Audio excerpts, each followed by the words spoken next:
இப்போனா தொடர்ந்து இப்ப காஷ்மீரி ஃபைலா இருக்கட்டும், இல்ல மத்த படங்கள் எல்லாமே போன வருஷம் ஜாட் வந்ததுன்னு நெனைக்கிறேன். இதே ஆமாமா. ஈழத்தமிழர்களுக்காக எதிர்த்து. வருஷா வருஷம் இந்த மாரி படங்கள் ஒரு தேசிய இனங்களுக்கு எதிராக இந்திய அரசால நிறுவப்படுறது. இது எப்படி நான் பார்க்க முடியும்? சென்சார தடுக்கணுங்க. ம். சென்சார் எதுவுமே இது போன்ற விஷயங்களை தடுக்கிறதே இல்ல.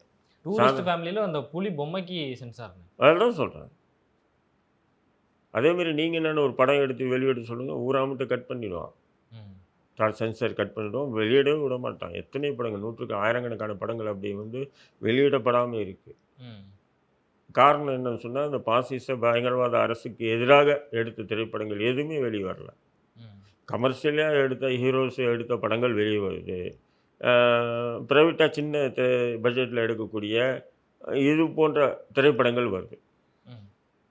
மற்ற மக்களுடைய வாழ்வியலை இப்போ ஒண்ணும் இல்ல இந்த கஞ்சா, இந்த போதை வஸ்துகள் இதுக்கு காவல்துறையினுடைய ஒத்துழைப்பு, காவல்துறைக்கு அரசாங்கம் எப்படி ஒத்துழைப்பு குடுக்குது, இத பத்தி ஒரு படம் எடுங்க வருதா பார்க்கலாம்.